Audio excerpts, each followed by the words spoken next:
Hello everybody, welcome to Magnet Brains. मैं हूं अनीशा, आपकी अपनी इंग्लिश एजुकेटर।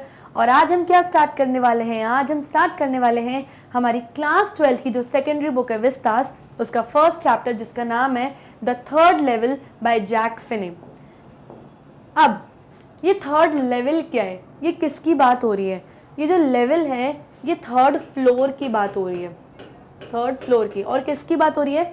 न्यूयॉर्क में जो ग्रैंड सेंट्रल स्टेशन है, जहाँ पे ट्रेन जाती है, जो स्टेशन है उसके थर्ड फ्लोर, उसके थर्ड लेवल की बात हो रही है। सो पढ़ते हैं। सो इंट्रोडक्शन देखते हैं सबसे पहले इस चैप्टर का। अब इंट्रोडक्शन देने से पहले मैं आपको एक छोटा सा ओवरव्यू दे देती हूँ। इस चैप्टर में बेसिकली एक मैन है जिसका नाम है चार्ली और उसकी वाइफ है लुइजा। अब जो चार्ली है ये अपनी लाइफ से बहुत परेशान है। क्यों? क्योंकि इसकी ज़िंदगी में क्या देखने को मिली, इसको बहुत ज़्यादा पेन, सफरिंग, वॉर्स, ये देखता है लोग हमेशा टेंशन में रहते हैं, दुखी रहते हैं, कोई खुशी नहीं है, हमेशा भागा दौड़ी वाली ज़िंदगी। तो बेसिकली इस इंसान की लाइफ में कोई सुकून नहीं है, पीस नहीं है, शांति नहीं है। ये इसकी इच्छा होती कि मैं एस्केप करूं कहीं, यानी मैं कहीं भाग जाऊं ये जगह छोड़ के। अब ऑब्वियसली इसकी जॉब वहीं न्यूयॉर्क में, इसकी वाइफ है, इसका काम काफ़ी पूरा न्यूयॉर्क में, तो ये कहीं से तो भाग नहीं सकता। आप कहीं भी जाओगे, कोई जगह, कोई शहर, कोई कंट्री, कुछ भी छोड़ के आप जाओगे तो आप अपनी परेशानियों से नहीं भाग सकते। आपकी परेशानी आपके साथ हमेशा रहेंगी, जो प्रॉब्लम्स आपकी लाइफ में है, तो ये कहीं भी भाग के नहीं जा सकता। तो क्योंकि इसको ये शांति वाली दुनिया कहीं नहीं मिल रही, इसको पीस कहीं नहीं मिल रहा, तो ये अपनी इमेजिनेशन में क्या करता है? एस्केप करता है। यानी इसको अपनी इमेजिनेशन में कहाँ जाता है? ग्रैंड सेंट्रल स्टेशन जाता है, जहाँ पे सिर्फ 2 फ्लोर्स हैं। क्या है? जहाँ पे सिर्फ 2 फ्लोर्स हैं। अब ये इमेजिन करता है कि वहाँ पर एक थर्ड लेवल भी है। रियलिटी में वहाँ थर्ड लेवल नहीं है, ये हैलुसिनेट करता है, यानी कि रियलिटी में वो एग्जिस्ट नहीं करता, लेकिन इसको इमेजिनेशन में ऐसा लग रहा है कि हाँ, वहाँ एक थर्ड लेवल है, मैं वहाँ जाऊँगा। बेसिकली यहाँ पे नरेटर ने क्या किया है? Time travel. अब चैप्टर बहुत ज़्यादा इजी है, बस आपको टाइम ट्रैवल समझना है कि टाइम ट्रैवल क्या होता है। टाइम ट्रैवल वो सिचुएशन होती है जब आप अपनी इमेजिनेशन में या तो पास्ट में चले जाते हो या फ्यूचर में चले जाते हो किसी भी रीज़न से। अब यहाँ इस चैप्टर में चार्ली के रीज़न क्या था? चार्ली का रीज़न ये था कि इसको प्रेजेंट लाइफ बिल्कुल अच्छी नहीं लग रही थी, क्योंकि यहाँ पे वॉर है, लड़ाई है, झगड़ा है, बिल्कुल पीस और शांति नहीं ज़िंदगी में। तो इसको भी यहाँ से भागना था, भाग नहीं सकता, तो ये अपनी इमेजिनेशन में टाइम ट्रैवल करता है, यानी कि पास्ट में चले जाता है। और कहाँ चले जाता है? 1894 की दुनिया में। 1894 में क्यों जाता है? क्योंकि ये वो टाइम है ना तो जब वर्ल्ड वॉर 1 हुई थी, ना तो जब वर्ल्ड वॉर 2 हुई थी। ये वर्ल्ड वॉर के 1 के बहुत पहले का टाइम है, इसीलिए वहाँ जाता है, क्योंकि वहाँ बहुत शांति है, बहुत पीस है, सबकी लाइफ बहुत अच्छी से चल रही है, सब मज़े में रहते हैं। तो ये 1894 के टाइम में चले जाते हैं। और कैसे जाता है? ग्रैंड सेंट्रल स्टेशन के थर्ड फ्लोर से। वहाँ कोई थर्ड फ्लोर नहीं, ये अपने दिमाग में इमेजिन करता है कि ग्रैंड सेंट्रल स्टेशन में एक थर्ड फ्लोर है, ये वहाँ जा रहा है। और वहाँ से कहाँ पहुँच गए? 1894 के गेल्सबर्ग में। गेल्सबर्ग एक क्या है? एक शहर है न्यूयॉर्क में। ये वहाँ पहुँच जाता है। अब इसने क्या किया?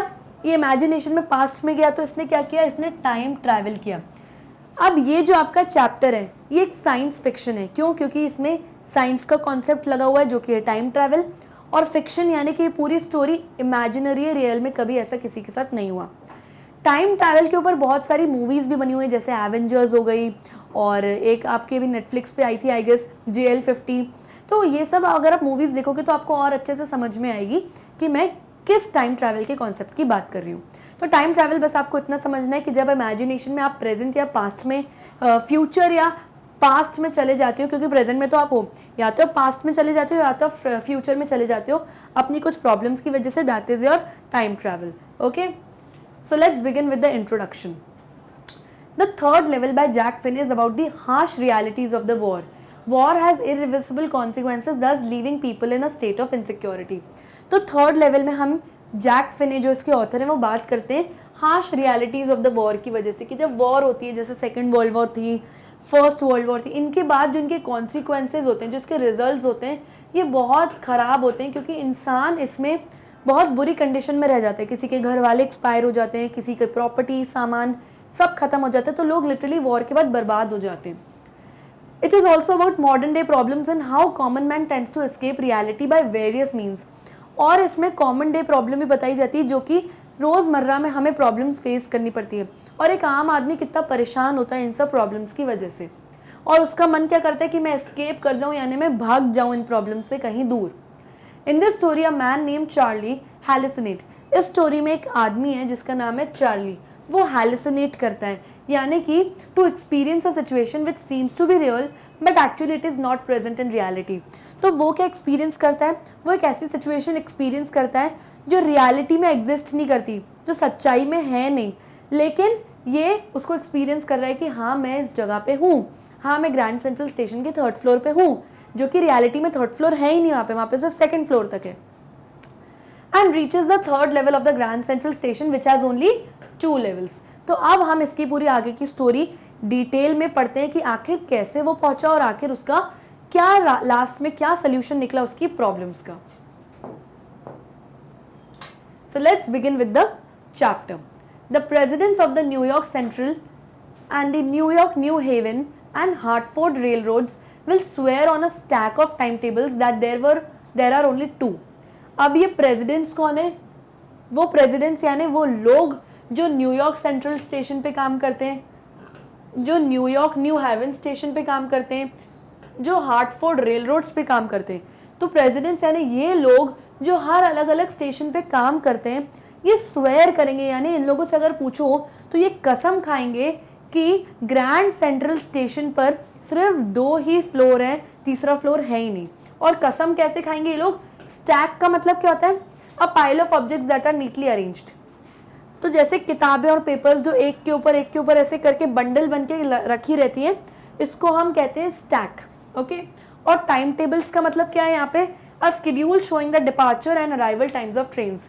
तो जितने भी लोग अलग अलग स्टेशन पे ये लोग जो बैठे हुए हैं, इनके पास क्या है? इनके पास ऐसा बंडल, एक पाइल बना हुआ है पेपर्स का, जिसमें टाइम टेबल्स है कि किस टाइम पे ट्रेन आएंगी, कौन सी ट्रेन किस टाइम पे जाएगी, किस टाइम पे ट्रेन। तो बेसिकली पूरे ट्रेन्स के अलग अलग ट्रेन्स के आने और जाने के जो टाइम टेबल्स हैं वो लिखे इन पेपर्स पे। तो लिटरली इन स्टेशन पे काम करने वाले जो लोग हैं वो इन departure and arrival of trains के बंडल के ऊपर हाथ रख के कसम खाएंगे और बोलेंगे कि हम कसम खाते हैं कि यहाँ पर 3 फ्लोर्स नहीं है, ग्रैंड सेंट्रल स्टेशन पे सिर्फ 2 फ्लोर्स हैं। बट आई से देर आर 3। अब ये आई कौन है? आई नरेटर है, यानी कि हमारे चैप्टर में जो चार्ली हैं वो कहता है, पर मैं बोलता हूँ कि नहीं, वहाँ पर 3 फ्लोर हैं। Because I have been on the 3rd level of the grand central station. क्योंकि वो कह रहा है क्योंकि मैं ग्रैंड सेंट्रल स्टेशन के 3rd लेवल पर गया हूँ। Yes, I have taken the obvious step. लेकिन अब वो बोल रहा है कि भाई वो लोग कह रहे हैं वहाँ के काम करने वाले कि यहाँ पे सिर्फ 2 फ्लोर हैं, और मैं कह रहा हूँ कि नहीं, वहाँ पे 3rd फ्लोर भी है क्योंकि मैं वहाँ पर गया हूँ। अब क्योंकि मैं गलत हूँ कि वो लोग गलत हैं, मुझे समझ में नहीं आ रहा था कि मेरे साथ क्या हो रहा है, इसलिए उसने एक ऑब्वियस स्टेप लिया, एक चीज़ करी जो ऑब्वियसली सिचुएशन में सबको करनी चाहिए। I talked to a psychiatrist friend of mine among others. Psychiatric कौन होता है? साइकैट्रिस्ट वो डॉक्टर होता है जो आपके दिमाग का इलाज कराता है। अगर आपके दिमाग में चीज़ें सही से नहीं चल रही हैं, कुछ प्रॉब्लम है, कुछ ब्रेन रिलेटेड इमोशनल या मेंटल इंस्टेबिलिटी हो रही है, तो आपका साइकैट्रिक डॉक्टर जो है, साइकैट्रिस्ट होता है, उसको आप अपनी प्रॉब्लम बताओ तो वो आपकी हेल्प करता है और आपको इस प्रॉब्लम से बाहर निकलने में हेल्प करता है। तो चार्ली का एक फ्रेंड है जिसका नाम है सैम, वो साइकैट्रिस्ट है, वो डॉक्टर है। तो उसने अपनी ये प्रॉब्लम अपने डॉक्टर को शेयर करी, अपने फ्रेंड को शेयर करी कि भाई मेरी ये दिक्कत है, वो लोग कह रहे हैं वहाँ पे 2 फ्लोर है, लेकिन मैं 3rd फ्लोर पे गया हूँ, वहाँ है 3rd floor grand central Station पे, तो इन सब का क्या है, मुझे समझ नहीं आ रहा कि मेरे साथ क्या हो रहा है। तो ऐसा चार्ली ने अपने साइकैट्रिस्ट डॉक्टर से शेयर किया। अब अगर आप इस डायग्राम को देखेंगे तो ये क्या है? ये एक सबवे है, यानी अंडरग्राउंड। जैसे ये न्यूयॉर्क की बात है, दिल्ली में भी आजकल है, सबवे रेलवे स्टेशन चल रहे हैं। इसको मान लीजिए ये क्या है? ऊपर पूरा ग्रैंड सेंट्रल स्टेशन है, यहाँ पे इसके ऊपर लोग चलते हैं, इधर उधर आते जाते हैं। तो जब आप सीढ़ियाँ उतर के आओ तो ये क्या है? ये 1st फ्लोर है। ओके, फिर आप थोड़ी सी सीढ़ी उतर के नीचे आओ तो आप ये कहाँ आ गए? ये आप 2nd फ्लोर पे आ गए। Okay, basically grand central station में बस यहीं तक था, लेकिन जो हमारा नरेटर है चार्ली, वो कह रहा नहीं 3rd फ्लोर पे है, यानी कि थोड़ी सी स्टेयर्स आप नीचे उतर के आओ तो यहाँ पे आपका 3rd फ्लोर भी आएगा। वो ये बोल रहा है, जो कि रियलिटी में पॉसिबल नहीं था। तो ये सब फर्स्ट सेकंड फ्लोर क्या है, ये फर्स्ट सेकंड फ्लोर अंडरग्राउंड है, यानी पहले फर्स्ट फ्लोर आएगा, फिर नीचे सेकंड फ्लोर, फिर नीचे थर्ड फ्लोर, ये अंडरग्राउंड है। ओके, मान लो ये ज़मीन है, ये ग्राउंड है और उसके बाद नीचे ये फ्लोर्स हैं। तो ये सिचुएशन बोल रहा है Charlie. I told him about the third level at Grand Central Station and he said it was a waking dream wish fulfillment. तो चार्ली ने अपने फ्रेंड को ये ग्रैंड सेंट्रल स्टेशन के थर्ड फ्लोर के बारे में बताया और उसके फ्रेंड ने बोला कि ये वेकिंग ड्रीम विश फुलफिलमेंट है, यानी in reality the thing is not there but you wish it to happen by seeing dreams with the open eyes. तो उसके साइकेट्रिस्ट फ्रेंड ने बताया कि ये जो थर्ड फ्लोर है ये एग्जिस्ट नहीं करता ग्रैंड सेंट्रल स्टेशन में, लेकिन क्योंकि तुम अपनी रियलिटी से भागना चाहते हो तो तुम ऐसा उम्मीद कर रहे हो कि काश ग्रैंड सेंट्रल स्टेशन पे भी थर्ड फ्लोर होता, मैं वहीं से कोई ट्रेन पकड़ के अपनी मुसीबतों से कहीं दूर भाग जाऊँ ट्रेन में बैठ के। तो आप ऐसा फील कर रहे हो, आप ऐसा चाह रहे हो, इसलिए आपको ऐसा ऐसा फील हो रहा है, इसलिए आप ये सब इमेजिन कर रहे हो। He said I was unhappy. That made my wife kind of mad. But he explained. तो डॉक्टर ने क्या बताया उसको, डॉक्टर ने चार्ली को बोला कि तुम अनहैप्पी हो, तुम अपनी ज़िंदगी से नाखुश हो, इसीलिए तुम ये सब चाह रहे हो कि तुम ग्रैंड सेंट्रल स्टेशन के थर्ड फ्लोर से कहीं भाग जाओ। जब चार्ली की वाइफ लुइजा ने ये सब बात सुनी तो वो बहुत मैड हो गई, यानी बहुत गुस्सा हुई कि ये सब क्या हो रहा है। But he explained that he meant the modern world is full of insecurity, fear, war, worry and the rest of it. And that I just want to escape. तो चार्ली ने बोला कि देखो ये जो दुनिया है इसमें बहुत ज़्यादा इनसिक्योरिटी, डर, वॉर, टेंशन्स और हर परेशानी, मुसीबतें यहाँ पर एग्जिस्ट करती हैं और मैं सिर्फ यहाँ से एस्केप करना चाहता हूँ, यानी मैं इन मुसीबतों से भागना चाहता हूँ, ऐसा चार्ली ने बताया। Well, who doesn't? Everybody I know wants to escape, but they don't wander down any third level at Grand Central Station.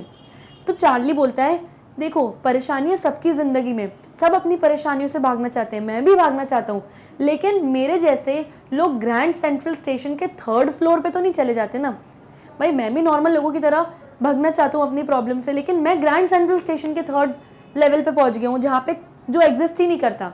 तो दूसरे लोग मेरी तरह वॉन्डर यानी मेरी तरह वॉक या घूम के थोड़ी आए ग्रैंड सेंट्रल स्टेशन पे, वो भी भागना चाहते हैं लाइफ की प्रॉब्लम से, बट मेरी तरह थोड़ी सिचुएशन है कि वो ग्रैंड सेंट्रल स्टेशन के उस थर्ड लेवल पे पहुंच गए, वहां घूम के आ गए जो एग्जिस्ट ही नहीं करता।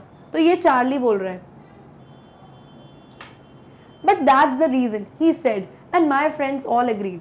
तो साइकेट्रिस्ट इसके डॉक्टर ने बोला कि नहीं, रीजन तो यही है कि तुम अनहैप्पी हो, तुम अपनी प्रॉब्लम से भागना चाहते हो, इसलिए तुम्हें ये सब चीज़ें इमेजिन कर पा रहे हो तुम। और जितने फ्रेंड्स थे वहाँ चार्ली के दूसरे, उन्होंने भी एग्री किया कि हाँ डॉक्टर सही बोल रहे हैं Charlie.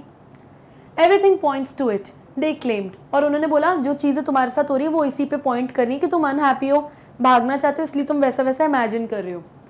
My stamp collecting for example that's a temporary refuse from reality. अब चार्ली की एक हॉबी थी, एक उसकी फेवरेट टाइम पास की चीज़ थी, वो थी स्टैम्प कलेक्ट करना। अलग अलग स्टैम्प्स नहीं होते जो लेटर पे स्टैम्प पोस्ट होते हैं वो, तो कुछ लोगों की हॉबी होती है कि वो एक ऐसी कॉपी मेंटेन करते हैं, उसमें अलग अलग स्टैम्प्स कलेक्ट करते हैं, ये उनकी हॉबी होती है। कुछ लोगों को कॉइन्स कलेक्ट करना अच्छा लगता है। तो चार्ली की जो स्टैम्प कलेक्टिंग की जो हॉबी थी, जो फेवरेट चीज़ थी, वो समझ लो एक तरीके से एक टेम्पररी रिफ्यूज था रियलिटी से। अब रिफ्यूज क्या होता है? The state of being safe under a temporary shelter from difficulty. For example मान लो बहुत तेज़ बारिश हो रही है और मैं रोड पे खड़ी हूँ बिना अम्ब्रेला के, ओके, तो मैं क्या चाहूँगी, मैं जल्दी से एक ट्री के नीचे शेल्टर ले लूँगी, एक पेड़ के नीचे छाया ले लूँगी ताकि थोड़ा मैं बारिश से बच जाऊँ। तो वो जो ट्री जो मुझे शेल्टर दे रहा है और बारिश से मुझे बचा रहा है, वो क्या हुआ, ये ट्री मेरे लिए एक रिफ्यूज हुआ। यानी कि जो डिफ़िकल्टी थी, जो परेशानी थी रेन मेरे लिए, उससे मैंने बचने के लिए क्या किया, थोड़ी देर के लिए मैं आ गया ट्री के नीचे, आ गई मैं ट्री के नीचे।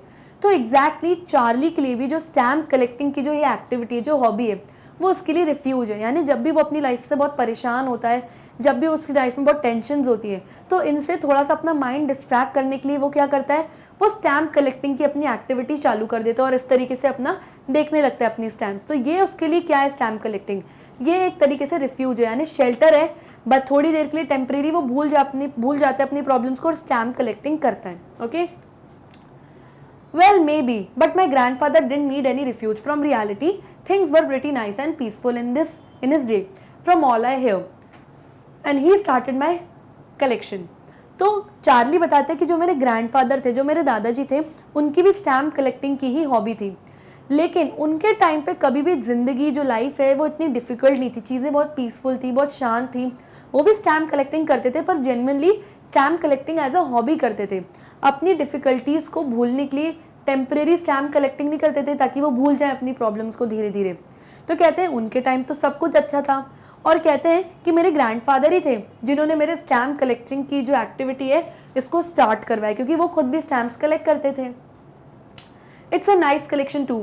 Blocks of four of practically every US issue, first day covers and so on. US issue क्या होता है?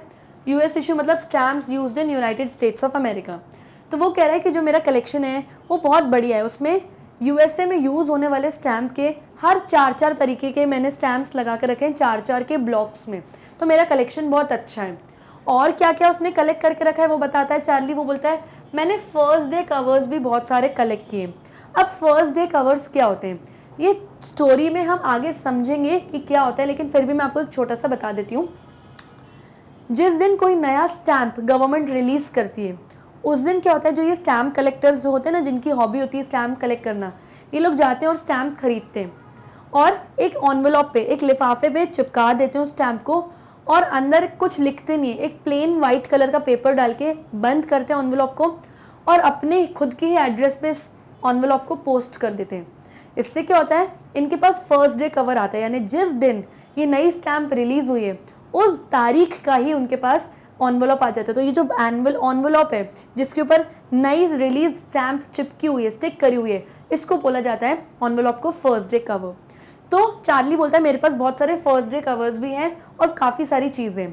फिर वो बताता है कि जो प्रेसिडेंट रूजवेल्ट हैं collected stamps too you know. तो बताता है जैसे मेरे ग्रैंडफादर की स्टैम्प कलेक्टिंग की हॉबी है, वैसे प्रेसिडेंट रूजवेल्ट ये एक बार प्रेसिडेंट रह चुके हैं यूएसए के, उनकी भी स्टैम्प कलेक्टिंग की हॉबी थी, वो भी नए नए स्टैम्प्स कलेक्ट करते थे।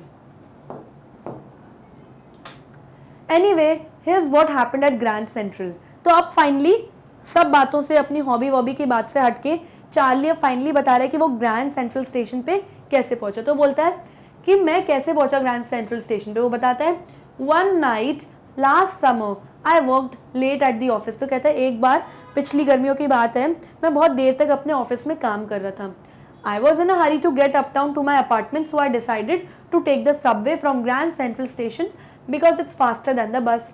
तो वो कहता है मैं बहुत जल्दी में था कि चलो आज बहुत देर हो गई मुझे ऑफिस में, मुझे जल्दी घर जाना है, अपने अपार्टमेंट तक पहुंचना है। तो उसने डिसाइड किया कि मैं ग्रैंड सेंट्रल स्टेशन का जो सबवे है, जो अंडरग्राउंड रेलवे ट्रैक्स है, मैं उससे जाऊंगा घर, क्योंकि बस लेता तो मैं लेट पहुंचता, इसलिए मैं ग्रैंड सेंट्रल स्टेशन का जो सबवे है, जो अंडरग्राउंड मेट्रो है, वो लेता हूँ तो मैं जल्दी घर पहुंचूंगा। Now, I don't know why this should have happened to me. I'm just an ordinary guy named Charlie, 31 years old, and I was wearing a tan gabardine suit and a straw hat with a fancy bat. I passed a dozen of men who looked just like me. तो Charlie बोलता है कि मुझे समझ ही नहीं आया कि मेरे साथ इस टाइप की चीज़ क्यों हुई। मैं एक नॉर्मल सा इंसान हूँ जिसका नाम चार्ली है और मैं 31 ईयर्स का हूँ, और मैं उस टाइम क्या पहना हुआ था, मैंने टैन गैबर्डीन पहना था। टैन क्या होता है? टैन एक लाइट ब्राउन कलर होता है, और गैबर्डीन क्या होता है? गैबर्डीन एक कॉटन क्लॉथ होता है, यानी कि सूट। तो कह रहा था मैंने ऐसा पहना था, यानी मैंने कि लाइट ब्राउन कलर का ऐसा सूट पहना था। मैं अपने ऑफिस से निकल रहा था और मैं अपने घर की तरफ जा रहा था, और मैंने एक हैट पहनी थी जो स्ट्रॉज, अलग अलग स्ट्रॉज से बनी हुई थी। कहता है मेरे आसपास बहुत सारे, डजन यानी 12। तो कहता है मेरे आसपास बहुत सारे लोग निकले जो एग्जैक्टली मेरे जैसे दिखते, पर मुझे समझ में नहीं आता कि उन सबको छोड़ के ये जो इंसिडेंस था ग्रैंड सेंट्रल स्टेशन के 3rd फ्लोर पे जाने का, ये सिर्फ मेरे साथ ही क्यों हुआ, ऐसा चार्ली कह रहे हैं। And I wasn't trying to escape from anything, I just wanted to get home to Louisa my wife.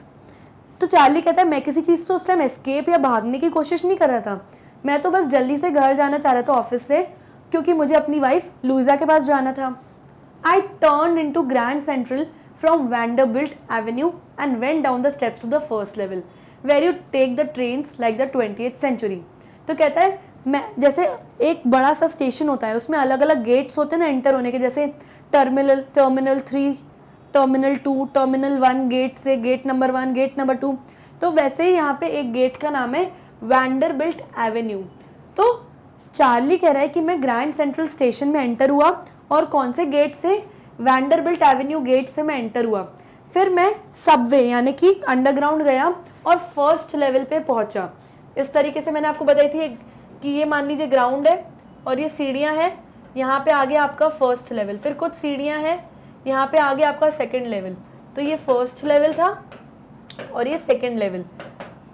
तो चार्ली कहता है कि मैं कुछ सीढ़ियां उतरा और मैं कहाँ पहुँच गया, मैं फर्स्ट लेवल पे पहुँच गया, जहाँ पर 20th सेंचुरी यानी कि नेम ऑफ द ट्रेन, ये ट्रेन का नाम है, 20th सेंचुरी नाम की ट्रेन आपको फर्स्ट लेवल से मिलती है।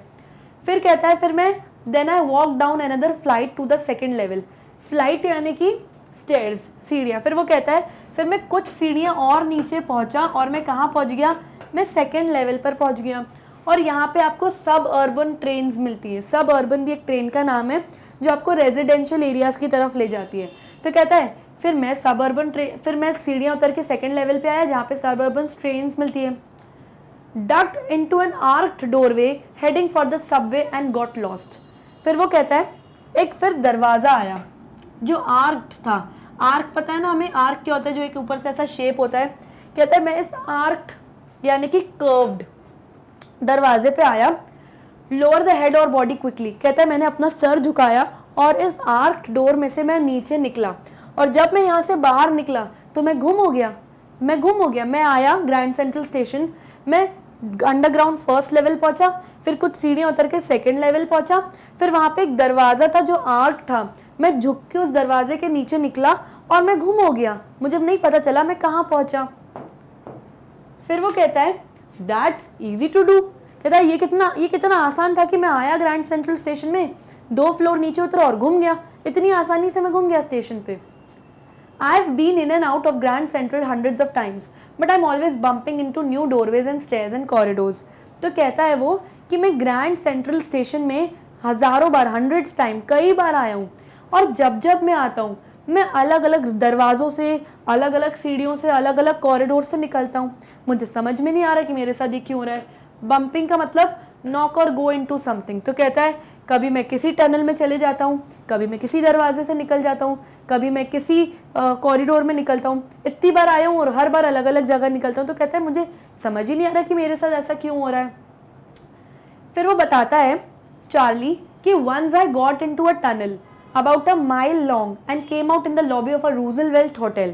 तो कहता है आप हैरान होंगे सुन के कि मेरे साथ क्या हुआ। एक बार कहता है एक बार मैं ट्रेन में बैठा, ट्रेन किसी टनल से निकली जो 1 मील दूर थी, और जब मैं बाहर आया तो रूजवेल्ट होटल की लॉबी में बाहर निकला। कहता है ये कैसे हो सकता है। कहता है ऐसे ऐसे एक्सपीरियंसेस हो रहे हैं मेरे साथ कि मैं होटल की लॉबी में निकला हूँ ट्रेन में बैठ के। फिर वो बताता है another time I came up in a office building on 46th street 3 blocks away. तो फिर बोलता है एक बार मेरे साथ ऐसा हुआ कि मैं ट्रेन में बैठा, टनल में गया, और टनल का मतलब, और फिर मैं कहाँ निकला, मैं एक ऑफिस में पहुँच गया, एक बिजनेस ऑफिस में पहुँच गया जो 46 स्ट्रीट पर थी, 3 blocks अवे, यानी कि ग्रैंड सेंट्रल स्टेशन से 3 blocks दूर एक 46 स्ट्रीट पर एक ऑफिस था। कहता है मैं उस ऑफिस में निकला ट्रेन में बैठ के। कहता है मेरे साथ ऐसे ऐसे एक्सपीरियंसेस हो रहे हैं जब जब मैं ग्रैंड सेंट्रल स्टेशन जाता हूँ। Sometimes I think grand central is growing like a tree pushing out new corridors and staircases like roots. तो यहाँ पे एक डायग्राम दिया है, ये आपकी बुक से ही, और बहुत इंटरेस्टिंग डायग्राम है ये। कहता है मुझे लगता है कि ग्रैंड सेंट्रल स्टेशन रूट्स यानी पेड़ की जड़ों की तरह बढ़ रहा है। जड़ें कैसी होती हैं, रूट्स ऐसे इधर से इधर से इधर से हर जगह से न्यू निकलने लगती है ऐसे। तो कहता है ग्रैंड सेंट्रल स्टेशन इस ट्री की जड़ों की तरह जो हर बार नए नए दरवाजे, हर बार नई नई सीढ़ियाँ, नए नए कॉरिडोर्स, हर बार अलग अलग चीज़ें निकलती हैं। और जब भी मैं जाता हूँ तो कभी मैं किसी दरवाजे से निकल जाता हूँ, कभी किसी कॉरिडोर से निकलता हूँ, कभी किसी टनल में से निकल जाता हूँ। मुझे समझ ही नहीं आ रहा कि मेरे साथ क्या हो रहा है। There's probably a long tunnel that nobody knows about feeling its way under the city right now, on its way to Times Square and maybe another to Central Park. अब ये टाइम्स स्क्वायर और central park क्या है? ये New York में जगहें हैं। Times square काफ़ी फेमस है, सेंट्रल पार्क भी काफ़ी फेमस है। तो चार्ली कहता है कि मुझे तो ऐसा लगता है कि मैं कभी भी किसी नए नए टनल में घुस जाता हूँ, और मुझे नहीं पता कि चलो आज मैं बैठा हूँ तो आज मैं किसी टनल में बैठ के कभी टाइम्स स्क्वायर में भी बाहर निकल सकता हूँ, कभी किसी टनल या किसी ट्रेन में बैठ के मैं सेंट्रल पार्क में निकल सकता हूँ बाहर। तो कहता है मुझे समझ में नहीं आ रहा क्या हो रहा है कि कभी मैं सेंट्रल पार्क में निकल सकता हूँ या कभी मैं टाइम स्क्वायर में भी निकल सकता हूँ, ऐसा भी हो सकता है कह रहे हैं। And maybe because for so many people through the years, Grand Central has been an exit, a way of escape. Maybe that's how the tunnel I got into. तो चार्ली कहता है कि हजारों लोग इतने सालों से ग्रैंड सेंट्रल स्टेशन को एज एन एग्जिट यूज करते हैं। अब एग्जिट मतलब किसी जगह से बाहर निकलना। आज मैं यहाँ हूँ, अगर मैं इस दरवाजे से बाहर निकल गई यानी कि मैं एग्जिट कर गई यहाँ से। तो कह रहा है चार्ली कि बहुत सारे लोगों ने ग्रैंड सेंट्रल स्टेशन को एज एन एग्जिट यूज किया है, यानी कि ग्रैंड सेंट्रल स्टेशन से निकल के किसी दूसरी जगह पहुंचने के लिए यूज किया है। तो कहता है शायद मैंने भी एस्केप करने के लिए, अपनी प्रॉब्लम से दूर भागने के लिए ग्रैंड सेंट्रल स्टेशन को एक यूज करने लगा मैं अपनी इमेजिनेशन में कि मैं यहाँ से निकलूँ और मैं किसी अच्छी जगह पहुंच जाऊँ। फिर वो कहता है but I never told my psychiatrist friend about that idea. तो फिर वो कहता है पर मैंने अपने दोस्त, साइकियाट्रिस्ट फ्रेंड जो उसका दोस्त है जो डॉक्टर है, कहता है मैंने उसको इस बारे में कभी नहीं बताया कि मैं ग्रैंड सेंट्रल स्टेशन को एज एन एग्जिट यूज़ करता हूँ कि भगवान किसी मेरी प्रॉब्लम से मुझे बचाओ, जो मेरी प्रॉब्लम्स चल रही है मेरी लाइफ में, और मैं ग्रैंड सेंट्रल स्टेशन के थ्रू एग्जिट कर जाऊँ। Okay. The corridor I was in began angling left and slanting downward and I thought that was wrong but I kept on walking. तो कॉरिडोर क्या होता है? ऐसे लंबा सा रास्ता होता है और आपके दोनों तरफ वॉल्स होती हैं, दीवारें होती हैं। तो कहता है एक बार जब मैं फाइनली ग्रैंड सेंट्रल स्टेशन गया अपनी इमेजिनेशन में, अब ये रियलिटी में नहीं जा रहे हैं, ये किस में जा रहे हैं? ये जा रहे हैं अपनी इमेजिनेशन में चार्ली। तो अपनी इमेजिनेशन में एक दिन उसने इमेजिन किया कि मैं ग्रैंड सेंट्रल स्टेशन के एक बड़े से कॉरिडोर में हूँ और कहता है मुझे लग भी रहा है कि मैं कोई गलत रास्ते में जा रहा हूँ, लेकिन फिर भी मैं रुका नहीं, मैं कंटिन्यूसली वॉक करते रहा इस कॉरिडोर पे। All I could hear was the empty sound of my own footsteps and I decided and didn't pass a soul. तो जब चार्ली इस पर वॉक करना था अपने इमेजिनेशन में तो उसने सिर्फ अपनी फुटस्टेप्स, अपनी पैरों की आवाज़ सुनी क्योंकि यहाँ पे कोई नहीं था और सिंगल सोल यानी कोई भी इंसान उसके आसपास नहीं था। वो अकेला इस कॉरिडोर में जा रहा था, उसको सिर्फ अपने पैरों की आवाज़ आ रही थी। Then I heard that sort of hollow roar ahead that means open space and people talking. फिर कहता जब मैं चलते गया तो क्या हो रहा था, ऐसा लग रहा था ये जो जब मैं चल रहा हूँ तो चलते चलते मैं लेफ़्ट की तरफ जा रहा हूँ। कहाँ जा रहा हूँ? इस लेफ़्ट डायरेक्शन की तरफ जा रहा हूँ क्योंकि ये लेफ़्ट की तरफ स्लैंटिंग डायरेक्शन में मुझे ले जा रही थी ये कॉरिडोर। फिर वो कहता है कि मुझे सामने क्या दिखा? एक हॉलो स्पेस दिखा, एक खाली जगह दिखी। जब मैं लेफ़्ट की तरफ चलते गया तो जब मैं लेफ़्ट तरफ पहुँचा तो मुझे ये दिखा, एक खाली स्पेस दिखा और वहाँ से आवाज़ें गूंज रही थी, यानी किसी के लोगों की बात करने की, टॉकिंग की लोगों की मुझे आवाज़ आ रही थी क्योंकि जब खाली जगह में बहुत सारे लोग बात करते हैं, 2-3 जने, तो आवाज़ गूंजती है। तो कहता है मुझे इस जगह पे खाली स्पेस दिखाई दे रही थी और वहाँ से लोगों की बात करने की आवाज़ आ रही थी मुझे। The tunnel turn sharp left, I went down a short flight of stairs and came out on the 3rd level of grand central station. तो वो कहता है कि मैं बिल्कुल एग्जैक्टली लेफ्ट डायरेक्शन में चले गया और जैसे ही मैं पहुंचा वहाँ पे कुछ सीढ़ियाँ थी, मैं सीढ़ियाँ नीचे की तरफ उतरा और मैं कहाँ पहुँचा? मैं ग्रैंड सेंट्रल स्टेशन के 3rd फ्लोर पे पहुँचा, जो कि रियलिटी में एग्जिस्ट ही नहीं करता, वहाँ पे सिर्फ 2 फ्लोर्स ही हैं। For just a moment I thought I was back on the 2nd level.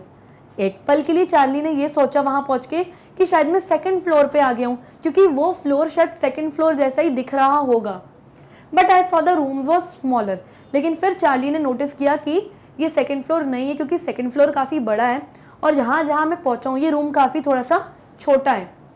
There were few ticket windows and train gates and the information booth in the centre was wood and old looking. तो वहाँ जो 3rd floor था वो कैसा दिख रहा था?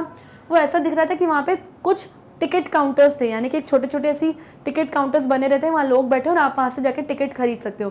तो कह रहे थे 2-4 वहाँ टिकट काउंटर्स थे और वहाँ पे ट्रेन गेट्स थे, यानी कि वहाँ पे वो दरवाजे थे जहाँ से लोग ट्रेन से उतर के अंदर आते, मतलब ट्रेन आई, दरवाज़ा खुला, लोग अंदर स्टेशन में आए। तो इस तरीके के कई ट्रेन गेट्स भी थे वहाँ पर। और एक इन्फॉर्मेशन बूथ है, लेकिन अगर आपको इन्फॉर्मेशन बूथ यानी अगर आपको कुछ भी डाउट है, कुछ हेल्प चाहिए, तो आप इन्फॉर्मेशन बूथ पर जाइए, इन्फॉर्मेशन काउंटर पे जाइए और वो जो स्टेशन के लोग हैं वो आपकी हेल्प कर देंगे। तो कह रहा है वो इन्फॉर्मेशन बूथ भी था और वो वुड का बना था, लकड़ी का बना था, जो कि आज के ज़माने में कभी नहीं होता कहता है वो काफ़ी ओल्ड लुकिंग था। तो ये सारी चीज़ें उसने थर्ड फ्लोर पे नोटिस करी। किसने? चार्ली ने। And the man in the booth wore a green eyeshade and a long black sleeve protectors. तो वो कहता है कि जो इन्फॉर्मेशन बूथ था वहाँ पे जो इंसान बैठा हुआ था उसने क्या पहने थे? ग्रीन आई शेड, यानी ग्रीन कलर के अजीब से गॉगल्स पहने हुए थे। और क्या पहने थे उसने? ब्लैक स्लीव प्रोटेक्टर्स पहनी थी, यानी कि ब्लैक कलर के बड़े से ऐसी स्लीव्स होती है ना, जैसे शर्ट के अंदर से बड़ी सी ब्लैक स्लीव ऑफ चढ़ा लो, वो पहनी हुई थी। कहता है उसने ब्लैक स्लीव प्रोटेक्टर्स भी पहनी हुई थी। The lights were dim and sort of flickering. कहता है जो थर्ड फ्लोर था उसकी लाइट्स कैसी थी? वो बहुत डिम थी, बहुत कम लाइट थी, और लाइट्स फ्लिकरिंग कर रही थी, यानी कि ऐसी जैसे मोमबत्ती की जो ऊपर जो फ्लेम होती है वो ऐसे कैसे होती है? फ्लिकर होती है। कहता है वैसी लाइट्स वहाँ पे हो रही थी। Then I saw why. कहता है फिर मुझे पता चला कि लाइट्स इतनी डिम और फ्लिकर क्यों हो रही है। They were open flame gas lights. वो ओपन फ्लेम गैस लाइट्स थी, यानी इस तरीके से वहाँ पे लाइट्स लगी हुई थी और वहाँ पे ऊपर से सी फ्लेम थी जो फ्लिकर हो रही थी, आग ऐसे फ्लिकर हो रही थी वो flame. There were brass spittoons on the floor. Brass क्या होता है? एक तरीके का एलॉय होता है, कई सारे मेटल्स को मिलके जो एक मेटल बनता है वो ब्रास होता है। कहता है इस मेटल के बने हुए स्पिटून्स भी थे। स्पिटून्स यानी थूकदान, एक ऐसा बॉक्स जिसमें आप स्पिट कर सकते हो। A metal or earthenware pot use for spitting into. Okay, तो ये भी था वहाँ पे फ्लोर पे। And across the station a glint of light caught my I.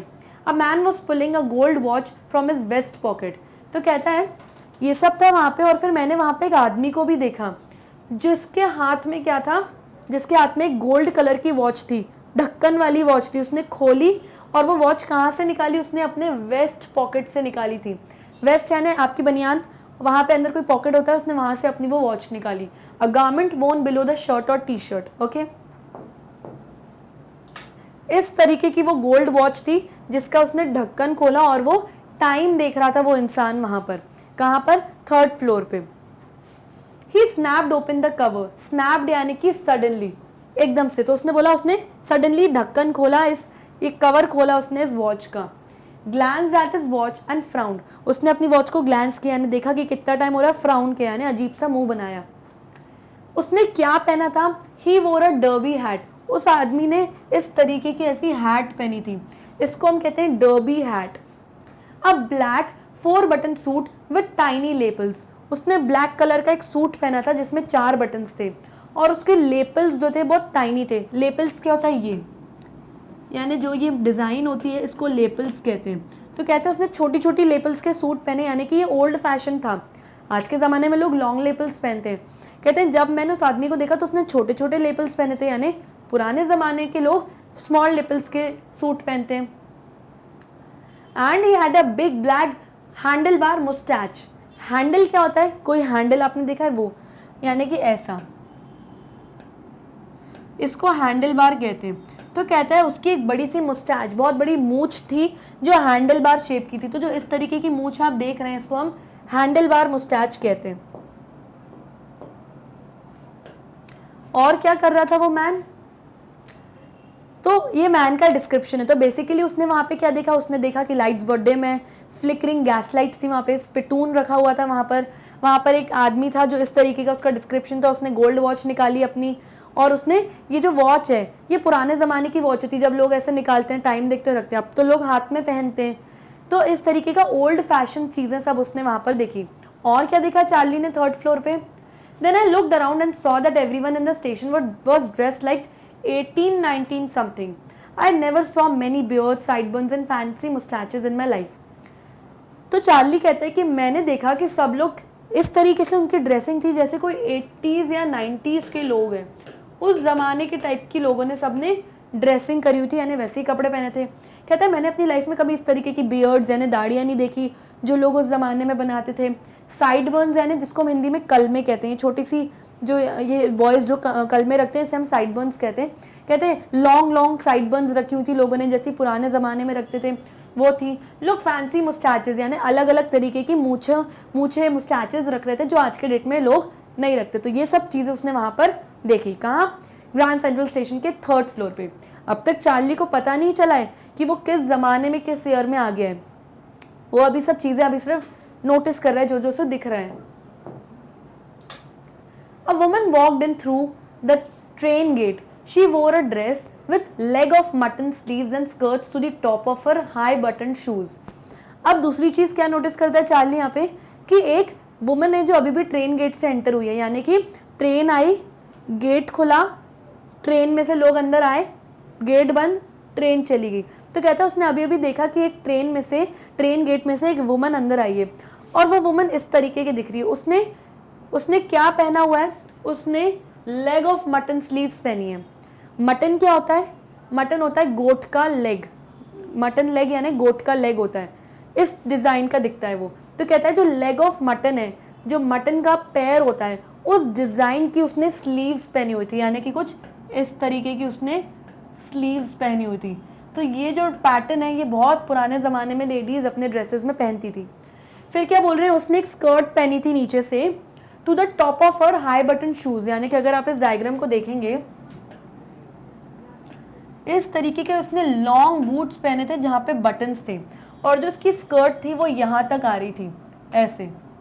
Okay, सो इस तरीके का इसने अपीयरेंस था इस वुमन का. Okay, back of her out of the track I caught a glimpse of a locomotive, a very small Currier and Ives locomotive with a funnel shaped stack and then I new.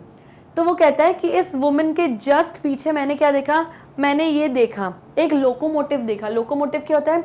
A steam railway engine used for pulling trains in ancient times, यानी ये engine है जो steam की मदद से चलता है और एंशिएंट टाइम्स यानी पुराने ज़माने में चला जाता था. तो इस वुमन के जस्ट पीछे मैंने वो ट्रेन देखी, वो इंजन देखा जो स्टीम से चल रहा था और इसके ऊपर ऐसा ये फनल शेप्ड चिमनी थी इसके ऊपर. ओके, स्टैक का मतलब क्या होता है? चिमनी इन अ स्टीम इंजन. कहता है उसमें किसी स्टीम की चिमनी भी थी उसमें. और वो कहता है कि ये कौन सी कंपनी की स्टीम इंजन थी?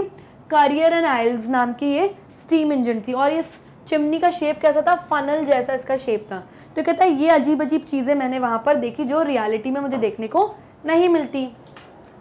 To make sure I walked over to a newsboy and glanced. तो जब उसने ये सब लोगों को देखा, इतनी पुराने ज़माने की स्टीम इंजन देखी, तो चार्ली कहता है एंड देन आई नो. तो चार्ली को फाइनली अब थोड़ा कंफर्म हो गया कि मैं एक पुराने ज़माने में यानी मैं पास्ट में आ गया हूँ, यहाँ लोग मेरे जैसे नहीं दिख रहे हैं.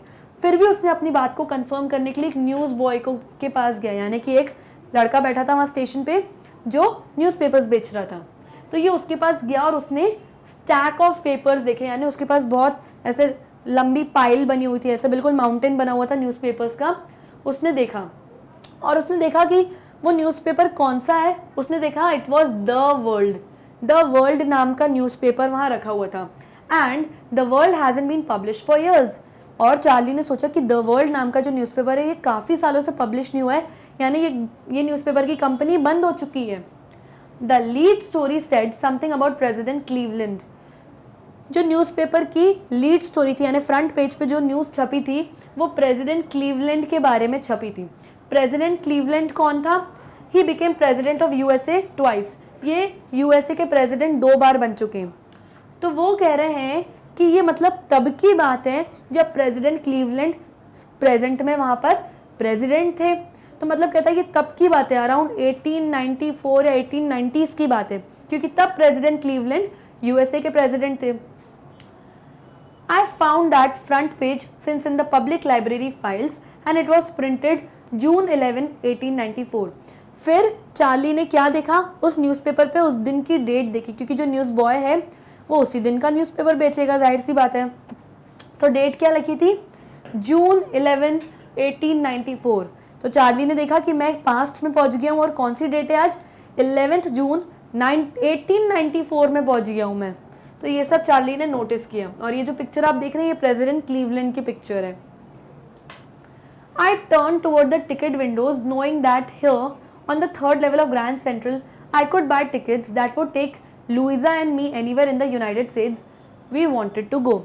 तो जब चार्ली ने देखा और फाइनली उसे कंफर्म हो गया कि हाँ मैं पास्ट में आ गया हूँ और 1894 में आ गया हूँ, वो बहुत खुश हो गया. वो समझ गया कि चलो जो रियल लाइफ में मेरी प्रॉब्लम्स हैं मैं उससे एस्केप कर चुका हूँ, उससे भाग के मैं पास्ट में आ गया हूँ जहाँ बहुत सुख है, बहुत शांति है, लोगों की ज़िंदगियों में कोई वॉर नहीं है, सब बढ़िया शांति से जी रहे हैं। तो उसने सोचा कि मैं एक काम करता हूँ, मैं यहाँ से 2 टिकट्स खरीदता हूँ अपने लिए और अपनी वाइफ लुइजा के लिए, और यहाँ से मैं कहीं भी जा सकता हूँ जहाँ पे बहुत शांत हो, जहाँ पे बहुत पीसफुल लोगों की लाइफ हो। तो वो क्या गया, वो टिकट विंडो की तरफ गया जहाँ से लोग टिकट खरीदते हैं।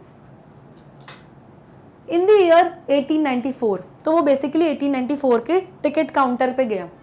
And I wanted 2 tickets of Galesburg Illinois. तो वो कहता है, टिकट काउंटर पे जो आदमी बैठा है उससे बोलता है, मुझे 2 टिकट्स चाहिए गेल्सबर्ग इलिनॉइस की।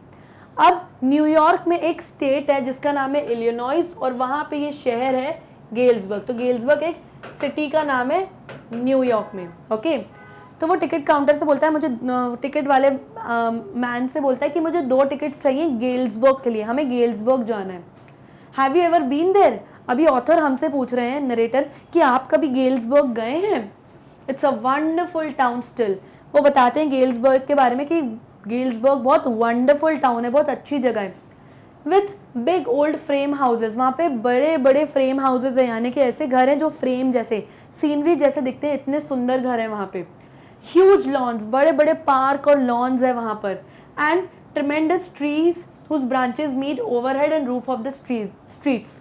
कहता है वहाँ पर गेल्सबर्ग में जब आप रास्ते पे चलते हो स्ट्रीट में, तो दोनों तरफ पेड़ होते हैं, और वो पेड़ इतने लंबे हो जाते हैं कि आपस में एक दूसरे से ज्वाइन कर जाते हैं इस तरीके से दोनों तरफ से, और आपके ऊपर क्या बन जाती है, एक रूफ, एक छत जैसे बन जाती है, और आप यहाँ पर चलते हो, इन रास्तों पर चलते हो। कहता है इतनी ब्यूटीफुल और स्वर्ग जैसी ये जगह है। And in 1894 summer evenings were twice as long and people sat out in their lawns. तो कहता है कि अभी तो मैं 1894 में हूँ, और 1894 में समर टाइम में जो गेल्सबर्ग के लोग हैं वो क्या करते हैं, अपने घर के लॉन में, गार्डन में बैठते हैं और बहुत इन्जॉय करते हैं। जो आदमी होते हैं वहाँ लॉन में बैठ के सिगार्स स्मोक करते हैं, एंड जो विमेन होती हैं वो क्या करती हैं, वो पाम लीफ से अपने आप को फैन करती है, क्योंकि गर्मी का टाइम है। पाम लीफ क्या होती है, इस तरीके की ऐसी लीफ होती है, बड़ा सा पत्ता, और इसका फैन बनता है, और इससे वो लोग अपने आप को फैन करते हैं, हवा करते हैं, क्योंकि गर्मी का समय, उनको गर्मी लग रही है, तो अपने लॉन में बैठ के वो लोग इतना पीसफुली लाइफ एंजॉय करते हैं। With the fire flies all around. Fire flies क्या होती है, एक फ्लाई होती है, जब रात में या शाम में जाती है तो वो लाइट जैसी, जुगनू, हिंदी में हम उसको जुगनू कहते हैं, वो उड़ती है, तो ऐसे लगता है उसमें से कोई आग जल रही है, ऐसे लाइट जैसी फ्लिकर होती है वो। तो आस पास क्या है, वहाँ पे फायर फ्लाइज हैं गेल्सबर्ग के लॉन में, इन अ पीसफुल वर्ल्ड, और वहाँ पे सब कुछ बहुत पीसफुल है, बहुत शांत है। तो बेसिकली जो चार्ली है वो 3rd लेवल पे जो टिकट काउंटर है वहाँ से 2 टिकट्स गेल्सबर्ग की इसीलिए लेना चाहता है क्योंकि वो 1894 के गेल्सबर्ग में जाना चाहता है, जहाँ पे लोग लॉन में बैठते हैं, कोई सिगार पी रहा है, कोई पाम लीफ से हवा कर रहा है, आसपास फायर फ्लाइज उड़ रही हैं, लोगों की ज़िंदगी बहुत पीसफुल है, बहुत शांत है, कोई वॉर नहीं है, कोई झगड़ा नहीं है। तो इसीलिए वो गेल्सबर्ग जाना चाहता है क्योंकि वो बहुत पीसफुल है वहाँ पे। Okay, to be back there with the first world war still 20 years off and world war 2 over 40 years in the future, I wanted 2 tickets for that. तो वो क्यों जाना चाहता है गेल्सबर्ग, क्योंकि ये 1894 का वो टाइम है जहाँ पे अब तक ना वर्ल्ड वॉर 1 हुई थी ना वर्ल्ड वॉर 2 हुई थी, यानी फ्यूचर में वर्ल्ड वॉर 1 आने में अभी 20 years थे और वर्ल्ड वॉर 2 आने में अभी 40 years थे। तो सब कुछ बहुत पीसफुल था, इसीलिए वो वहाँ गेल्सबर्ग जाना चाहता था। तो इसने टिकट काउंटर पे जो मैन था उससे क्या बोला, I want 2 tickets for that, यानी मुझे आप गेल्सबर्ग की 2 टिकट्स दे दीजिए, एक अपने लिए, एक और एक उसकी वाइफ लुइजा के लिए मांगी उसने। The clerk figured the fair, he glanced at my fancy headband, but he figured the fair and I had enough for 2 tickets, 2 coach tickets one way। Clerk कौन है, क्लर्क है टिकट सेलर, जो बंदा वहाँ पर टिकट बेच रहा था।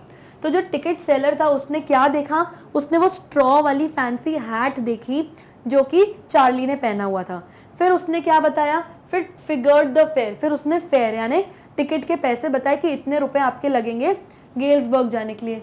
तो जब इसने टिकट के पैसे बताए तो चार्ली ने नोटिस किया कि ठीक है, मेरे पास इतने पैसे तो हैं कि मैं और लुइजा यहाँ से चले जाएं गेल्सबर्ग 1 वे के लिए, मतलब जाने के तो लिए हमारे पास पैसे थे, लेकिन वहाँ से वापस यहाँ आने के लिए हमारे पास पैसे इतने इनफ नहीं थे। But when I counted out the money and looked up the clerk was staring at me. तो जब चार्ली अपने पैसे काउंट वाउंट कर रहा था तो जब उसने ऊपर देखा तो क्लर्क उसकी तरफ घूर घूर के देख रहा था। He nodded at the bills, bills यानी कि मनी, पैसे। तो जैसे ही क्लर्क, वो टिकट सेलर ने चार्ली के हाथ में पैसे देखे, उसने ऐसे किया कि यानी ये पैसे नहीं चलेंगे, ये करेंसी नहीं चलेंगी। तो वो गुस्सा हो जाता है और वो क्या बोलता है चार्ली से, टिकट सेलर, वो कहता है that ain't money mister, he said, and if you are trying to skin me you won't get it very far, and he glanced at the cash drawer beside him. तो वो ticket seller चिल्लाता है और बहुत गुस्से में बोलता है चार्ली से कि मिस्टर ये पैसे नहीं है, और अगर तुम मुझे स्किन करना चाहते हो, स्किन मी यानी कि तुम अगर मुझे लूटना चाहते हो या मुझे बेवकूफ़ बनाना चाहते हो तो ध्यान रहे तुम ज़्यादा दूर नहीं जा पाओगे, मैं पुलिस को भी बुला सकता हूँ। और फिर वो अपने आसपास में जो ड्रॉअर था उसको घूरने लग गया था। तो चार्ली अभी बहुत डर गया। Of course the money was old style bill, half again as big as the money we use nowadays and different looking. फिर चार्ली ने नोटिस किया, वो यस मैं तो 1894 में हूँ, यहाँ पे जो करेंसी है वो अलग है प्रेजेंट डे के हिसाब से। उस टाइम की जो अभी आज की जो करेंसी है वो इतनी बड़ी है। ओके, और कह रहा है कि आज के ज़माने में हम करेंसी इस साइज़ की यूज़ करते हैं, लेकिन उस ज़माने में इसकी हाफ यानी करेंसी सिर्फ इतनी साइज़ की होती थी। तो कहता है कि वो जो करेंसी, जो बिल्स, जो पैसे में यूज़ कर रहा था वो अब यहाँ 1894 में नहीं चलेंगे। तो वो टिकट नहीं खरीद पाया बेसिकली गेल्सबर्ग के लिए। I turned away and got out fast. There's nothing nice about jail even in 1894. तो चार्ली बहुत डर गया क्योंकि जो वो है टिकट सेलर है उसने, वो बहुत गुस्सा होगा कि ये करेंसी नहीं चलेगी। और एक चीज़ मैं आप सबको बता दूं कि ये इलीगल है, ये लॉ के खिलाफ है कि अगर आपके पास किसी दूसरी कंट्री की करेंसी या कोई अलग टाइप की करेंसी आप मार्केट में लेके घूम रहे हो तो ये इलीगल है, आपको जेल हो सकती है। तो इसीलिए चार्ली बहुत डर गया क्योंकि उसके पास करेंसी दूसरी थी और वहाँ पे कुछ और टाइप की करेंसी चल रही थी 1894 में। तो वो कहता है कि मैं बस वहाँ से जल्दी से निकल गया क्योंकि 1894 में भी जेल कभी अच्छा नहीं होता। तो कहता है मुझे जेल में जाने का कोई शौक नहीं, मैं जल्दी से वहाँ से निकल गया। And that was that, I felt the same way I came I suppose.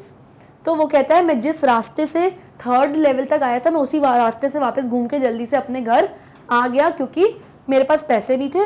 तो उसने क्या किया, next day during lunch hour I drew $300 out of the bank, nearly all we had, and bought old style currency that really worried my psychiatrist friend. तो अब जब वो वापस आ गया तो उसने अगले दिन अपने ऑफिस का जब उसको लंच आवर मिला तो उसने क्या किया, उसने अपनी करेंसी एक्सचेंज कराई थी। अब करेंसी कहाँ एक्सचेंज होती है, आप किसी भी कॉइन डीलर के पास जाओ और वहाँ पे बोलो अपनी करेंसी दो और बोलो कि मुझे उस टाइम की करेंसी चाहिए, तो वो आपको दे देता है। सिर्फ रिटर्न में क्या लेता है, रिटर्न में वो लेता है प्रीमियम, यानी कि कोई कमीशन या फिर कोई आपसे चार्ज करता है पैसे तो वो ले लेता था, तो वो ले लेता है। तो फिर उसने क्या किया, चार्ली ने, उसके पास $300 थे, वो बैंक गया, उसने बैंक से अपने $300 विड्रॉ करे और उनके पास सिर्फ इतनी ही सेविंग थी और उसने एक्सचेंज करा दिए 1894 की करेंसी से। और उसको बदले में कितनी करेंसी मिली, लेस दैन $200, यानी $300 उसने दिए और रिटर्न में उसको $200 से भी कम मिले, यानी चार्ली बेसिकली लॉस में गया। और जब उसने ये भी चीज़ अपने साइकेट्रिस्ट फ्रेंड को बताई तो उसको बहुत टेंशन हो गई कि तुम क्या कर रहे हो यार, तुम पैसे पुरानी करेंसी के लिए ले रहे हो और इतना लॉस बेयर कर रहे हो तुम। You can buy old money at almost any coin dealer but you have to pay a premium. तो बस आपको प्रीमियम पे करना और किसी भी कॉइन डीलर से आप अपने पैसे एक्सचेंज करा सकते हो किसी भी करेंसी के। My $300 bought less than 200 in old style bills, but I didn't care. Eggs were 13 cents a dozen in 1894. तो चार्ली कहता है हाँ मुझे कोई फ़र्क नहीं पड़ते कि मैंने $300 दिए और बदले में मुझे $200 से भी कम की करेंसी मिली 1894 की। कहता ठीक है, वैसे भी उस ज़माने में सब कुछ बहुत चीप रहता है, सब कुछ बहुत सस्ता होता है। उस ज़माने में तो 12 अंडे, डजन एग्स भी जो भी वो सिर्फ 13 सेंट्स के ही मिलते, तो ठीक है मुझे कोई फ़र्क नहीं पड़ता। तो देखो इस चीज़ के लिए चार्ली ने अपनी पूरी सेविंग्स को भी मिसयूज़ किया, यानी कि उसको लॉस फेस करना पड़ा। But I have never again found the corridor that leads to the 3rd level at grand central station, although I have tried often enough. तो अब चार्ली कहता है कि अब जब मुझे करेंसी मिल गई 1894 की, मैं कितनी बार ग्रैंड सेंट्रल स्टेशन गया और मैं वापस उस 3rd लेवल वाले रास्ते पर मैंने कोशिश किया, बार मैं वो कॉरिडोर ढूंढ रहा था जहाँ से मैं 3rd लेवल पे पहुँच जाऊँ, पर मुझे कभी मिला ही नहीं। Louisa was pretty worried when I told her all this and didn't want me to look after the third level anymore, and after a while I stopped. I went back to my stamps. तो जब Luisa को ये बात पता चली कि Charlie all time वो third level ढूंढने में लगा हुआ है ग्रैंड सेंट्रल स्टेशन में, तो वो बहुत गुस्सा आई और उसने उसको बोला कि अब तुम बस करो, अब बंद करो ये थर्ड लेवल ढूंढना. ऑल्सो उसने क्या किया, फिर कुछ टाइम बाद उसको भी नहीं मिला चार्ली को कोई थर्ड स्टेशन थर्ड लेवल, तो वो भी थक गया और वो भी स्टॉप कर गया. फिर वापस उसकी लाइफ में वही सब प्रॉब्लम्स जो उसकी डेली लाइफ की मुसीबतें और दिक्कतें थी वो उसमें परेशान रहने लगा, और उससे अपना माइंड डिस्ट्रैक्ट करने के लिए वो अपने स्टैम्प्स पर आ गया. यानी कि जो स्टैम्प्स कलेक्टिंग की जो इसकी एक्टिविटी थी, जो हॉबी थी, वो वापस से उस पर अपना ध्यान लगाने लगा ताकि अपनी परेशानियों से थोड़ा सा डिस्ट्रैक्शन मिले उसको. But now we are both looking every weekend because now we have proof that the third level is still here. अब ऑथर एक नई चीज़, अब नरेटर एक नई चीज़ कर रहा है कि अब हम दोनों बोथ यानी कि नरेटर और उसकी वाइफ लुइजा, अब चार्ली और उसकी वाइफ लुइजा दोनों हर वीकेंड यानी हर Saturday Sunday Grand central Station जाते हैं, क्योंकि अब उनके पास ये प्रूफ आ गया है कि ग्रैंड सेंट्रल स्टेशन पे थर्ड लेवल एग्जिस्ट करता है. तो लुइजा और चार्ली को अब कुछ पता चलता है. क्या पता चलता है वो हम फर्दर स्टोरी में पढ़ेंगे, लेकिन लुइजा एंड चार्ली को कुछ पता चलता है, कुछ प्रूफ, कुछ एविडेंस मिलता है कि हाँ सच में ग्रैंड सेंट्रल स्टेशन पे थर्ड फ्लोर एग्जिस्ट करता है. और इसी वजह से दोनों मियाँ बीवी, दोनों वाइफ हस्बैंड क्या करते हैं, हर सैटरडे संडे वीकेंड पे चले जाते हैं ग्रैंड सेंट्रल स्टेशन और ढूंढना स्टार्ट करते हैं थर्ड लेवल को, पर अब तक उन्हें मिला नहीं है. My friend Sam Weiner disappeared. अब चार्ली बोलता है कि मेरा जो फ्रेंड है सैम वीनर, यानी वही साइकेट्रिस्ट फ्रेंड जो डॉक्टर था, वो सडनली डिसअपियर हो गया है, वो गायब हो गया है. नोबडी न्यू वेयर, किसी को भी नहीं पता चला कि वो कहाँ चले गया. But I sort of suspected because Sam's a city boy and I used to tell him about Galesburg. I went to school there and he always said he liked the sound of the place. तो यहाँ पे Charlie guess करता है, suspect करता है, यानी कि वो उसको गेस करने की कोशिश करता है, उसको ये शक है इस बात का कि शायद सैम जो एक सिटी बॉय है, और हमेशा ना वो उसको गेल्सबर्ग के बारे में बताता था कि ऐसा ऐसा. उसको गेल्सबर्ग की जो साउंड है, उस जगह की जो नेचुरल साउंड है, वो भी सैम को बहुत अच्छी लगती थी. उसने अपना स्कूल भी वहीं से कंप्लीट किया था, और वो हमेशा कहता था चार्ली से कि मुझे गेल्सबर्ग नाम की जगह बहुत पसंद है. And that's where he is all right in 1894. तो बेसिकली चार्ली ने गेस किया कि सैम कहाँ है. तो चार्ली ने गेस किया कि सैम को ग्रैंड सेंट्रल स्टेशन पे शायद वो थर्ड फ्लोर मिल गया है, जहाँ से वो गेल्सबर्ग चले गया है 1894 में, क्योंकि गेल्सबर्ग की ही वो हमेशा तारीफ करता था और उसे वो जगह पसंद थी. तो चार्ली ने इस चीज़ को क्या किया है, गेस किया. Because one night fussing with my stamp collection, I found, well, do you know what a first day cover is? Fussing का मतलब क्या होता है? To be very busy with something. जब आप किसी चीज़ में बहुत बिजी रहते हो, उलझे रहते हो किसी काम में. तो चार्ली बोलता है एक दिन रात को मैं अपने स्टैम्प कलेक्शन के साथ फसिंग कर रहा था, यानी काफ़ी बिजी था, अपनी स्टैम्प्स देख रहा था, अपने फर्स्ट डे कवर्स देख रहा था, सब कुछ अपने स्टैम्प्स का जो भी सामान था सब मैं देख रहा था. और मुझे क्या मिला, मुझे एक फर्स्ट डे कवर मिला. फर्स्ट डे कवर मैं आपको शुरुआत में बता चुकी हूँ क्या है. When a new stamp is issued, stamp collectors buy some and use them to mail envelopes to themselves on the very first day of the sale, and the postmark proves the date. The envelope is called the first day cover. They are never opened. You just put blank open in the envelope. तो ये जो आप envelope देख रहे हो मेरे left hand side पे, ये क्या है, ये एक फर्स्ट डे कवर है. तो फर्स्ट डे कवर क्या होता है, जब किसी दिन कोई नया स्टैम्प इशू होता है तो जो स्टैम्प कलेक्टर्स होते हैं पहले ही दिन जाके वो स्टैम्प खरीदते हैं, एक एनवलप पे इस तरीके से स्टैम्प को लगाते हैं और उसमें ब्लैंक पेपर, एक खाली पेज रख के बंद करके अपने खुद की एड्रेस पे मेल कर देते हैं. तो उसके पास इससे क्या होता है, उनके पास ये एनवलप आ जाता है, यानी कि ये फर्स्ट डे लेटर आ जाता है, फर्स्ट डे कवर आ जाता है, जो कि इसका मतलब ये है कि जिस दिन स्टैम्प इशू हुई उसी तारीख का हमारे पास स्टैम्प है. तो स्टैम्प कलेक्टर्स ये सब चीज़ें कलेक्ट करते हैं. तो चार्ली कहता है एक दिन मैं रात को अपने स्टैम्प्स के साथ बिजी था, इधर उधर सब चीज़ें देख रहा था, तो मुझे एक फर्स्ट डे कवर मिला. क्या मिला, मुझे एक फर्स्ट डे कवर मिला.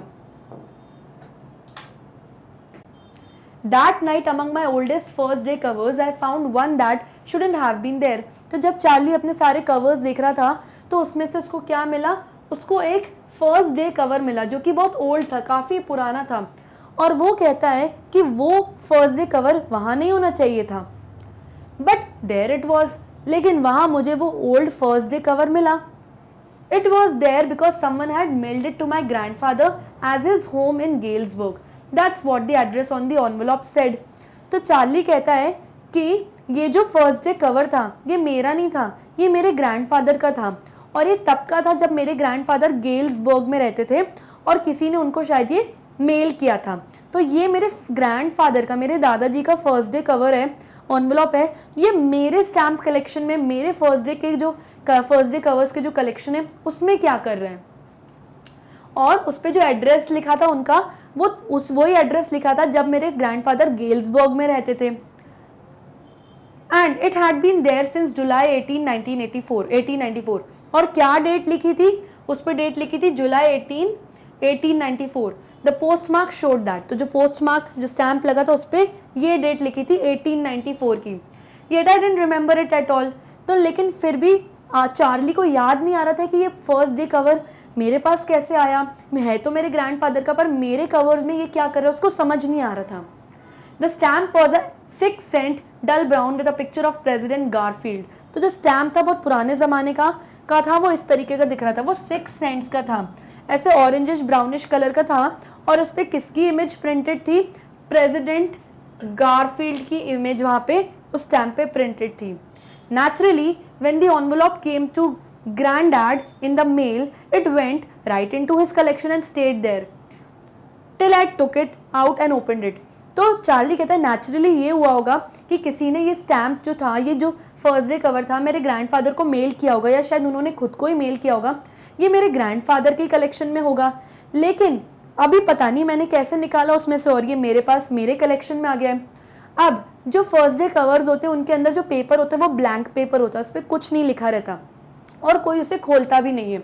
तो चार्ली कहता है कि अब फाइनली जब मेरे ग्रैंडडैड का ये फर्स्ट डे कवर मेरे कलेक्शन में से मुझे मिला है, तो मैंने इसे निकाला और मैंने ओपन किया. बेसिकली कोई ओपन नहीं करता, पर मैंने इसे ओपन किया. The paper inside wasn't blank, it red. तो बेसिकली जो पेपर होता है वो प्लेन होता है, उस पर कुछ लिखा नहीं रहता, लेकिन वो कह रहा है मैंने निकाला तो वो पेपर पे कुछ लिखा हुआ था, वो ब्लैंक पेपर नहीं था. और क्या लिखा था? एक नोट लिखा हुआ था. तो इस तरीके से लिखा हुआ था उस पेपर में जो एनवलप में से निकला.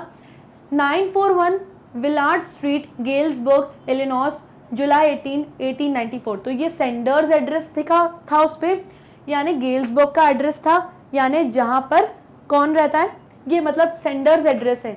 यानी कि basically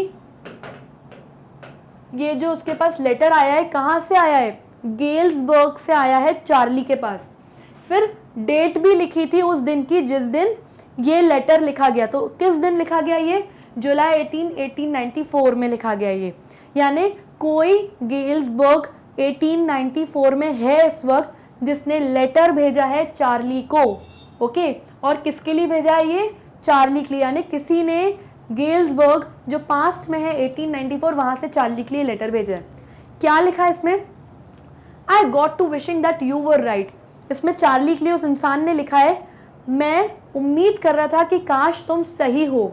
Then I got to believing you were right. फिर मैंने धीरे धीरे यकीन किया कि चार्ली तुम सही हो, यानी तुम सही कह रहे थे कि सच में ग्रैंड सेंट्रल स्टेशन में कोई थर्ड फ्लोर है. And Charlie it's true, I found the third level. फिर वो इंसान लिखता है कि चार्ली मैंने वाकई में वो थर्ड लेवल ढूंढ लिया, सच में ग्रैंड सेंट्रल स्टेशन पे थर्ड फ्लोर है.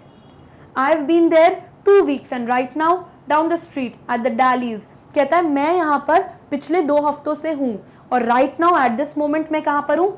स्ट्रीट एट द डालीज पर हूँ, यानी इस जगह पर हूँ गेल्सबर्ग में.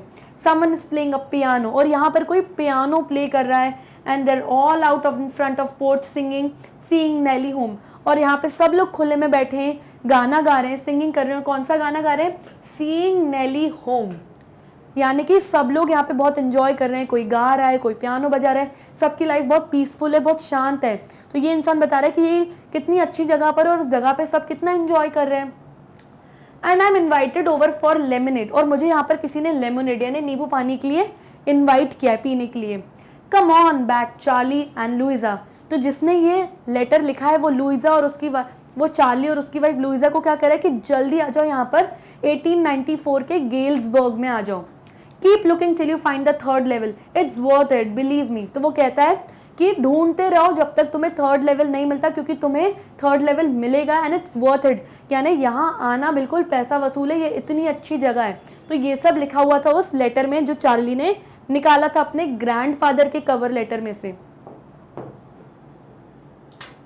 The note is signed Sam, और आखिरी में नोट में किसकी सिग्नेचर करी हुई थी? सैम की। वही चार्ली का फ्रेंड जो साइकियाट्रिस्ट है, जो डॉक्टर था, जो एकदम डिसअपियर हो गया था, मिल नहीं रहा था, तो उसी ने मतलब वो बेसिकली कहाँ है? वो 1894 के गेल्सबर्ग में है और वहां से चार्ली को लेटर भेज रहा था वो, और उसमें ये, और दैट मीन्स इसीलिए वो गायब हो गया था, इसीलिए नहीं मिल रहा। At the stamp and coin store I go to, I found out the Sam bought $800 worth of old style currency। तो अब जब ये लेटर आया किसके पास? चार्ली के पास, कि भाई सैम का वहाँ से गेल्सबर्ग 1894 से लेटर आया, तो ये कंफर्म करने के लिए उसने क्या किया? उसने सोचा कि भाई अगर सैम गया होगा 1894 में तो जाहिर सी बात है उसको भी करेंसी चेंज करने की ज़रूरत पड़ी होगी। तो वो उसी कॉइन डीलर के पास गया जहाँ करेंसी चेंज होती है, और उसे पता चला कि सैम ने $800 की करेंसी एक्सचेंज करी। तो बेसिकली जब उसने $800 की करेंसी एक्सचेंज करी होगी तो अराउंड अप्रॉक्स $600 उसको मिले होंगे। That ought to set him up in a nice little hay, feed and grains business. He always said that's what he really wished he could do, and he certainly can't go back to his old business. Hay का मतलब क्या होता है? Grass that has been dried in order to feed animals.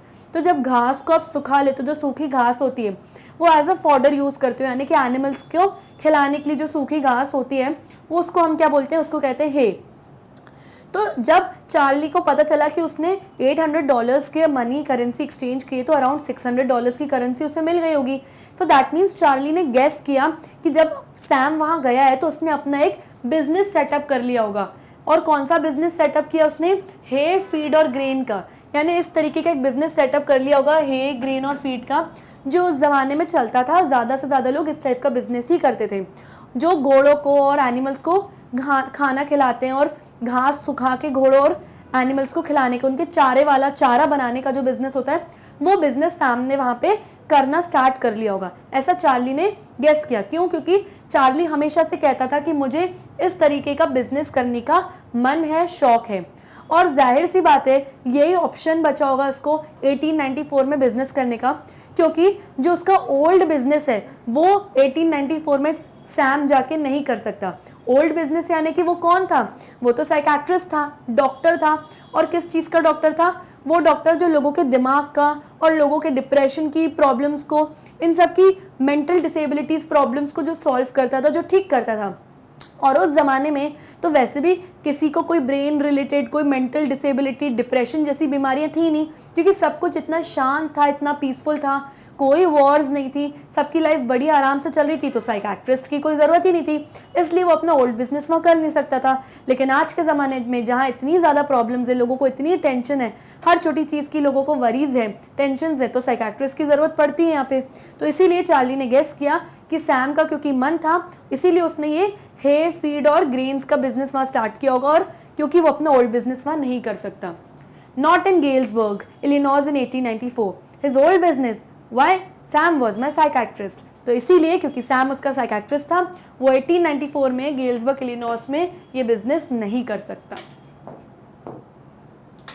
So children, with this we come to end of this session. I hope आपको ये chapter बहुत अच्छे से समझ में आया होगा, और आपको अच्छे से पता चल गया होगा कि टाइम ट्रैवल क्या होता है और कैसे चार्ली ने टाइम ट्रैवल करी थी पास्ट में जाने के लिए, और वो किसी तरीके से नहीं जा पाया था, ऑलमोस्ट गेल्सबर्ग नहीं जा पाया था, बट या थर्ड लेवल तक जा पाया था।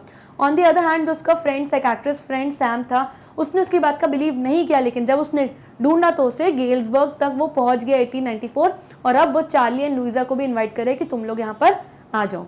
सो बच्चों, हमारे चैप्टर्स के जो वीडियोज़ हैं आप यूट्यूब पे बहुत आसानी से ढूंढ सकते हैं, और अगर नहीं मिल रहा है तो आपको कुछ नहीं करना, आपको एक छोटा सा स्टेप फॉलो करना है, जो कि है गूगल पे जाइए, हमारे वेबसाइट का नाम डालिए magnetbrains.com। जब आप डालेंगे तो इस तरीके का पेज आपके सामने आ जाएगा, जहाँ पे सारी क्लासेस मेंशन है, class 12th, 11th, 10th, 9th and so on. जब आपको अगर फॉर एग्जांपल क्लास 11th के इंग्लिश वीडियोस देखने, तो आप क्लास 11 पे क्लिक करेंगे, जब आप क्लिक करेंगे तो इस तरीके के आपके सामने लिस्ट ऑफ टीचर्स आ जाएगी जो अलग अलग सब्जेक्ट्स पढ़ाते हैं क्लास 11th में। तो ये रहा क्लास 11th का टॉपिक, जो क्लास 11th का ऑप्शन जहाँ पे 11th की टीचर्स इंग्लिश पढ़ाती हैं। तो मैं इस पर क्लिक करोगे आप तो आपके सामने वो पूरी लिस्ट ऑफ वीडियोस आ जाएगी जो क्लास 11th में इंग्लिश के वीडियोस मैंने पढ़ाए हैं। फॉर एग्जांपल आपको हॉर्नबिल बुक का first chapter the portrait of a lady का इंट्रोडक्शन देखना है, तो आप जब इस पर क्लिक करेंगे तो इस तरीके से मेरा वीडियो आपके सामने प्ले होना स्टार्ट हो जाएगा। तो बच्चों आई होप आपको समझ में आ गया होगा कि अगर यूट्यूब पे आपको वीडियोस नहीं मिल रहे तो वेबसाइट से इजीली कैसे मिल सकते हैं। और एक इंपॉर्टेंट चीज़ जो आपको बिल्कुल नहीं भूलनी वो है हमारे चैनल को लाइक, सब्सक्राइब और शेयर करना। So don't forget to like, subscribe and share our YouTube channel. एंड तब तक लिए स्टे ट्यून, क्योंकि मेरी नेक्स्ट वीडियो होगी इसी चैप्टर की समरी और कुछ इंपॉर्टेंट क्वेश्चन एंड आंसर्स। तब तक लिए stay tuned, bye bye and take care.